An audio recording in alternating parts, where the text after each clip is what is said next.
Artyom woke up to the sound of the alarm clock. 7 o'clock. Monday. He slowly got out of bed, walked past the mirror as usual. Disheveled hair, dull eyes, the usual. Mom in the kitchen said, "Hurry up or you'll be late for school." He ate breakfast, left the house, walked past the sullen neighbor who smoked in the driveway, and headed for the bus stop. School was nothing special: math, history, physical education. Only at the big break he felt something strange. The teacher, passing by, whispered, "The main thing, don't oversleep tomorrow." He didn't understand. Maybe he heard it, and in the evening, when he went to bed, a shadow flashed on the wall, which had not been there before. He didn't pay attention. He fell asleep. 7 o'clock. Alarm clock. Tuesday. Artyom sat up on the bed. But something's wrong. Everything is repeating itself. The same words from his mom, the same neighbor's footsteps, the same lessons. Even the sandwich has the same hole in the cheese. Is this a dream? He thought, but it was all too real. At recess, the teacher whispered again, "You're not listening. Tomorrow will be worse." Worse? What does that mean? 7 o'clock. Wednesday. Artyom sat up abruptly in bed. He already knew what would happen next. Same mom's phrase, the same pose of the neighbor at the driveway. But this time, something was different. On his way to school, he noticed a crack in the asphalt that hadn't been there before. It led from the road to his house and was slowly widening, as if someone was pressing it from the ground inside. In class, the same teacher whispered again as he walked past, "You're starting to see. That's bad, very bad." He wanted to scream, but his voice was gone. There was a squeak in his ears, like someone whispering in an earpiece at the other end of the tunnel. He went outside during recess and noticed that the sky was darker. Even though the sun was supposed to be shining brightly, everything looked slightly distorted, as if the world was a copy, a bad copy. Back home, he looked in the mirror. And, for the first time, the reflected Artyom did not repeat his movement. He smiled, though Artyom was horrified. "You weren't supposed to notice it," the reflected voice wheezed. Artyom recoiled. He ran out of the room, panting, and tried to sleep, just to make it all disappear. 7 o'clock. Thursday. The alarm clock was ringing again, but something broke. It sounded, but it didn't stop. 7:01. 7:02. It's still ringing. There's a buzzing in my ears, as if time doesn't want to go on. Artyom went to the window. There was no neighbor at the entrance. In his place stood an incomprehensible silhouette, too tall, unrealistically thin. He did not move, but when Artyom blinked, he disappeared. At school, all the students behaved the same. They sat perfectly straight, silent. One boy at the desk turned his head 180 degrees and whispered, "I shouldn't have woken up today." "What? You broke the cycle." Artyom stormed out of the classroom. The lights flickered in the hallway. The windows were boarded up. There were clocks on the walls, all with the same time, 7 o'clock. He jumped out into the street and crashed into a girl he'd never seen before. "Are you stuck here too?" she asked. "What? Who are you?" "I'm Leia. I've been where you are, many days ago, until they came." Who? Those who watch the repetition. They live in mirrors. They feed on our fears. If you start seeing, they'll start replacing you. "How do I get out?" whispered Artyom. Leia looked at the sky. It was no longer blue. Where the sun should have been, there was a huge black hole, into which clouds, sounds, and even time were slowly sucked. "There's only one way left," Leia said, "but you have to be ready to face yourself." Leia silently led Artyom to the school building. But they didn't go inside. They went around the back of the building, to where there was once an old entrance to the basement, long ago boarded up. "That's where they keep the exit." "And who are they?" whispered Artyom, clenching his fists. Leia looked into the darkness, as if she expected someone to answer instead. Reflected, those who live in a copy of this world. If you stare in the mirror long enough, they notice. If you stop following the cycle, they come out. Creak. One of the boards fell away on its own. There was a cold smell inside, as if it were not just darkness, but something ancient and hungry. Artyom took the first step. The basement led down, longer than it should have. 5 minutes, 10, the light from the flashlight began to flicker. And then they heard crying, a baby's, barely audible. "Who is it?" Artyom asked in a trembling voice. The one who was you before you, Leia whispered.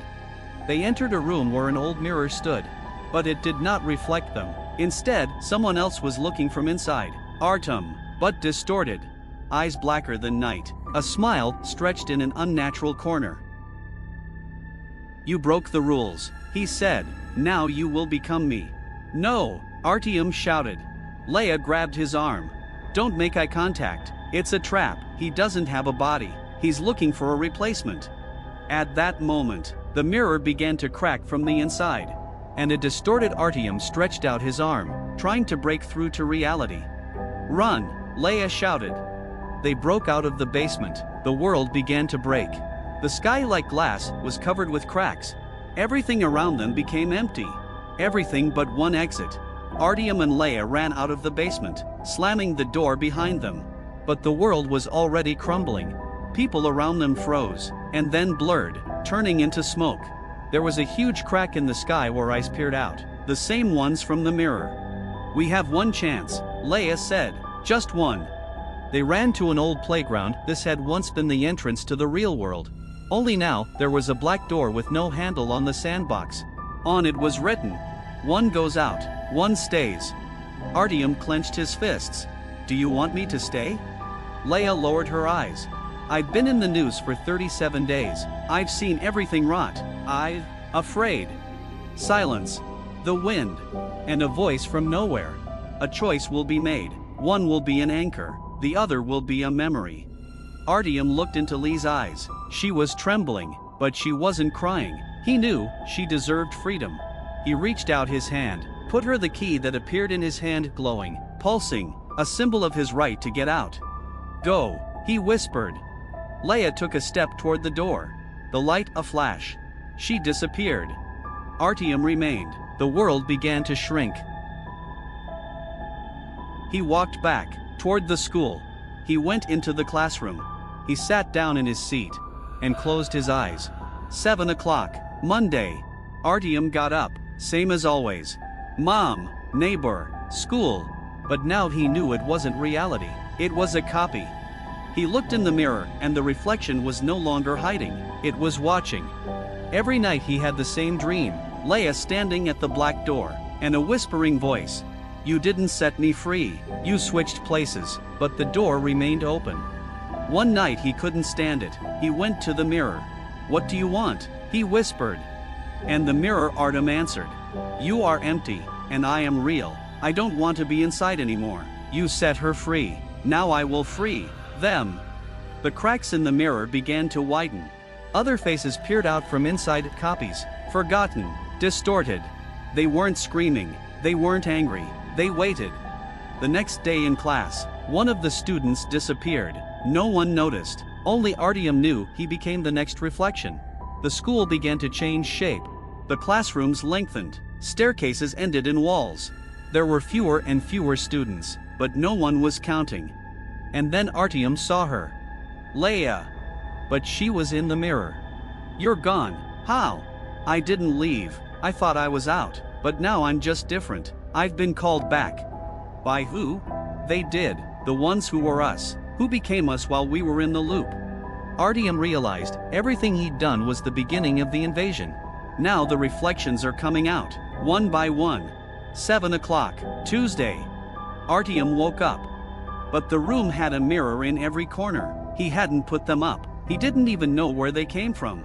He tried to turn away, to close his eyes. But the reflections moved on their own. He took a step, they didn't repeat. They were coming towards him. You knew the final was not the final. His reflection said, we were you while you slept. Now you will be us. He ran out of the house. The streets were empty. The people, they didn't move. They were frozen, like figures made of wax. And everyone had mirrored eyes. Artyom ran to the school. There was a door he'd never noticed before. On it was an inscription scratched out with claws. Choice cancelled. The exchange has begun. He stepped through. A long hallway. One lamp flickered. And a mirror at the end. The mirror where he stood, on the other side. He looked at himself. And what was him in the reflection, smiled first. Ready? Never. Then it was too late. A crack went across the floor. The world split. One half was reality. The other half mirrored, distorted. Both were now merging. Space was changing places. He saw the school disappear. Mom in the mirror. The neighbor reflected, smiling without blinking. Artyom had to decide. Either he goes inside and locks himself up forever, or he could let the others out and break the cycle. Artyom stood at the mirror. In front of him was his reflection. The smile grew wider, his eyes became deeper, and in those eyes he himself, frightened, trapped inside. If you want to get out, let him in. If you want to save, stay. The words of the reflection sounded like an echo of his own thoughts. In the mirror, the school he knew. On the other side is the mom, the real one. And Leia, alive, but crying silently, as if she knew there was no way out for either of them. And then, he saw a third figure. In the reflection stood another Artyom. Younger, the one he had been before all these days, before the repetitions, before the fairy, before the fear. He realized, it didn't start with the mirror. It started when he stopped being himself, when he accepted someone else's choices, when he sacrificed himself without knowing who he was saving. And that's when he did what no one had ever done before. He broke a mirror. A scream, not reflected, it was real. The darkness burst out, the glass shattered in the air. The world choked with sound. And silence. 7 o'clock, it's Monday. But the alarm clock doesn't ring. Artyom wakes up in the other room. The clock is stopped. Nothing in the mirror, just emptiness. Mom is standing on the doorstep. Good morning, are you ready for a new day? He doesn't answer. He doesn't know what day it is now. He goes to the window. And outside the window is an ordinary yard. Ordinary children. Only, one has no reflection. And he smiles back at him. When the glass shatters, the sound is the first to disappear. Not the pain, not the scream. It's the silence. Because the terrible comes not with thunder, but with a whisper. Artyom lives. He goes to school. He eats. He talks. He smiles. But every morning when he goes to the mirror, he doesn't look in it. Because he knows his reflection is still there, waiting. Maybe it hasn't gone away. Maybe it's in him now. He tries to forget, but the dreams come back. Sometimes he hears the clock ticking to 7 o'clock, even though it is not in the room. Sometimes he notices that his mom speaks the same words, day after day. And one day he saw another boy at the window from the neighboring house. And that one looked right at him. For a long time. Without blinking. Too recognizable. Artyom turned away. He had already realized the main thing. The cycle doesn't end. It just chooses a new one.